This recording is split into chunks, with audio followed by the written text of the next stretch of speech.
Vous écoutez le journal du télétravail du magazine Management, votre podcast quotidien pour télétravailler autrement. Je suis Lomique Guillot, rédacteur en chef du magazine Management, et aujourd'hui nous allons parler habitudes alimentaires et télétravail. C'est parti. C'est le journal du télétravail.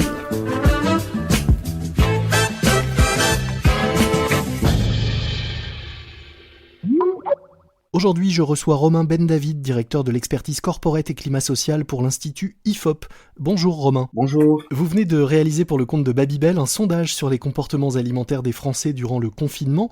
On a beaucoup entendu dire que les Français avaient pris du poids pendant ces dernières semaines. Est-ce que cela s'explique au travers des réponses qu'ils vous ont données ? Alors, en tout cas, les valeurs qu'ils associent à leur consommation est liée à une forte prise de plaisir.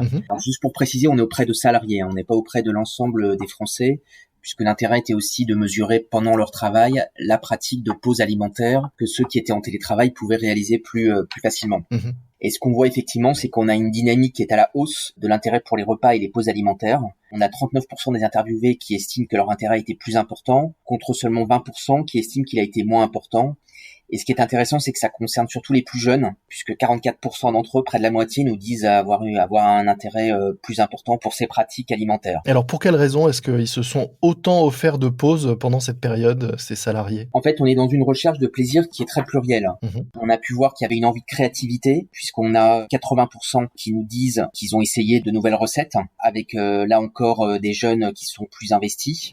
On a aussi l'expérience et le partage. Alors évidemment, quand on est réduit en confinement, c'est expérience et partage avec les personnes de son entourage. Là, on a 73% des salariés qui affirment avoir pris des repas conviviaux, donc qui prennent en compte les envies de toute la famille. Donc là, effectivement, on retrouve logiquement plus de foyers avec enfants. On a aussi, alors si on va vers un plaisir un peu plus hédoniste, on a une envie de surprise, avec notamment des achats de produits ou de marques que les salariés n'avaient pas réalisés avant, en tout cas depuis un certain temps. Pour 62% d'entre eux, il faut bien voir que beaucoup de commerces ayant été fermés, il restait peu de types de consommation qui pouvaient s'orienter vers du plaisir.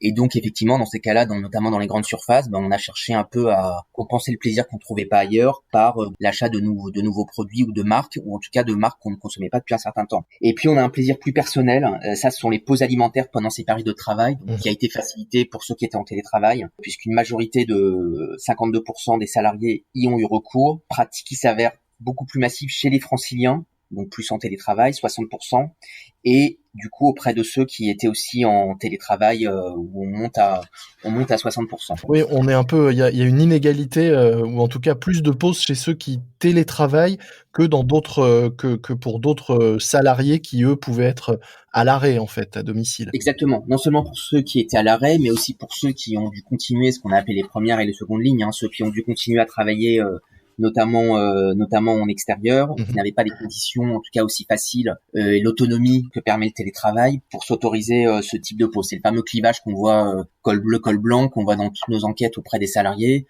entre en gros une moitié des salariés qui étaient en télétravail et qui a pu être autonome et s'autoriser des libertés, dont les pauses alimentaires qui pouvaient constituer cette espèce de refuge ou de compensation par rapport à cette période assez stressante, et inversement ceux qui ne l'étaient pas et qui du coup ont gardé des pratiques un peu plus traditionnelles. Et ce qu'on apprend aussi, c'est que ceux qui ont pris de nouvelles habitudes alimentaires avec ces pauses à répétition ont l'intention de continuer ensuite. Ils y ont pris plaisir et ils vont garder cette pratique une fois revenus à la normale. Oui, exactement. Alors, malgré le fait que ce soit une période exceptionnelle, on a une majorité de salariés qui a l'intention de continuer ces pratiques après le confinement. On le voit aussi dans d'autres enquêtes, c'est-à-dire qu'on a redécouvert, face à une période très stressante, certains petits plaisirs que du coup on n'a pas envie d'abandonner aussi facilement. Donc on n'est pas prêt de reperdre les kilos pris pendant le confinement, enfin pas tout de suite. Et vous savez, est-ce que vous êtes intéressé à ce qu'on mange pendant ces pauses ? Qu'est-ce qu'on privilégie ? Du sucré, du salé ?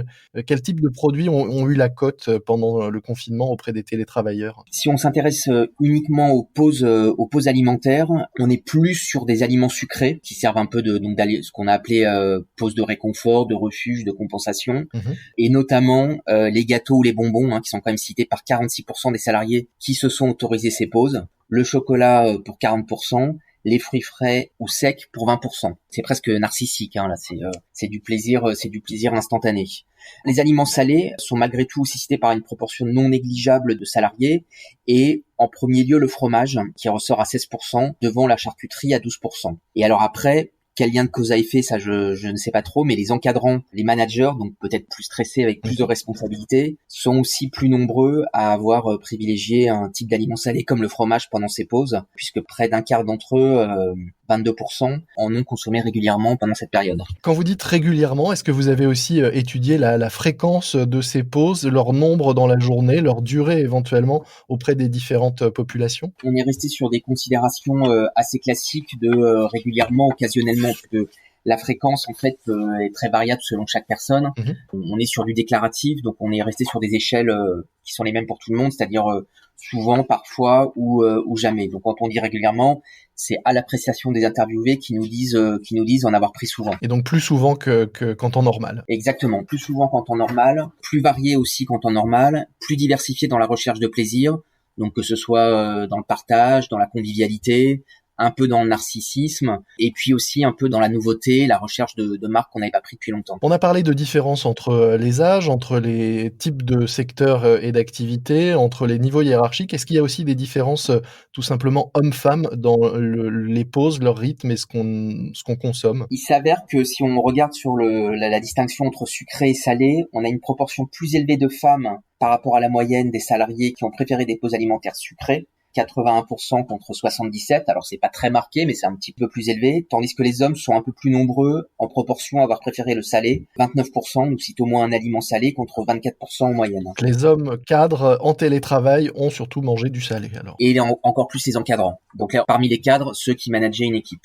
Donc demain, peut-être qu'on verra fleurir sur les bureaux des open space plus de fromage qu'auparavant. C'est finalement peut-être qu'on peut retenir aussi de ce que déclarent ces salariés français qui ont pris plaisir à ces pauses pendant leur journée de télétravail et qui déclarent vouloir continuer à s'accorder ces pauses de plaisir une fois de retour au bureau. Alors attention, avec un seul bémol qui est, n'oublions pas qu'un des grands avantages du télétravail, ce qu'on voit dans nos enquêtes, c'est l'autonomie, la liberté que ça permet dans l'organisation de son travail et donc dans l'organisation de ses pauses. Donc il faudra quand même voir si justement dans ces open space, on s'autorise les mêmes libertés. En tout cas, l'envie est très forte. Donc au-delà de la pause, c'est peut-être un besoin et une demande d'autonomie qu'on peut entendre s'exprimer chez les salariés que vous avez interrogés. Exactement. Et en tout cas, ils seront très attentifs, s'ils reprennent le travail sur site, de pouvoir garder ces moments d'autonomie, ces moments de liberté. Alors ça, après, c'est un autre débat, mais tout ce qui est open space ou flex office sont des enjeux qui fonctionnaient beaucoup avant la crise, qui risquent aujourd'hui d'être beaucoup plus challengés. Au-delà de ce sondage, est-ce que vous avez effectivement d'autres indicateurs et d'autres chiffres qui vont dans le même sens et qui peuvent compléter ce besoin et cette envie d'autonomie des salariés et leur souhait de continuer ou pas à plus ou moins forte dose le télétravail demain ? Oui, alors on a mené une enquête assez importante pour CIACI Saint-Honoré là-dessus sur comment les salariés envisageaient la reprise du travail. Donc un acteur de l'immobilier de bureau. Voilà, exactement. Chez ceux qui étaient en télétravail, il y a une très forte envie de conserver justement la liberté qu'a permis le télétravail dans le fait de passer plus de temps avec ses proches, de concilier vie privée et vie professionnelle, d'organiser son temps de travail. Mais il faut bien voir que ça ne concerne qu'une moitié des salariés, ceux qui sont en télétravail. L'autre moitié qui n'a pas du tout été en télétravail, les fameuses premières et secondes lignes, n'ont pas du tout les mêmes enjeux, les mêmes aspirations. Et on a vraiment deux franges très différentes de salariés. Une qui aspire à poursuivre le télétravail et qui donc peut s'autoriser ses pauses alimentaires plus facilement, et l'autre qui souhaite plutôt ne pas être oublié dans son investissement. Donc, ce sont pas exactement les mêmes enjeux. Et en fait, on voit bien que le télétravail appelle le télétravail, c'est-à-dire que c'est ceux qui étaient déjà avant, qui veulent renforcer cette pratique. Donc c'est plus une question de temps, de fréquence, tandis que ceux qui ne pouvaient pas ne peuvent toujours pas le pratiquer. Comme quoi, à partir d'un petit fromage, on apprend beaucoup de choses sur à la fois nos habitudes et nos souhaits de travail et nos façons de travailler et des évolutions même de la société. Merci beaucoup Romain Ben-David. Je rappelle que vous êtes directeur de l'expertise corporate et climat social pour l'Institut IFOP et que vous commentiez pour nous ce sondage que vous avez réalisé auprès donc de salariés français pour le compte de Babybel sur les comportements alimentaires des Français et leurs habitudes prises durant le confinement. Merci beaucoup.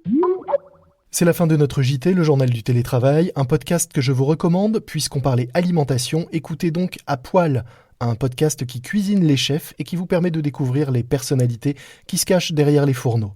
De Cyril Lignac à Adrien Cachot, en passant par Anne-Sophie Pic ou Alexandre Mazia, un podcast très gourmand. À poil ou à poêle, à écouter sur Apple Podcast notamment. Apple Podcast, une appli sur laquelle vous nous retrouvez également et sur laquelle vous pouvez vous abonner à notre journal pour être certain de ne manquer aucun nouvel épisode. Moi je vous dis à demain, ne relâchez pas votre vigilance, portez-vous bien et bon télétravail à tous. C'est le journal du télétravail.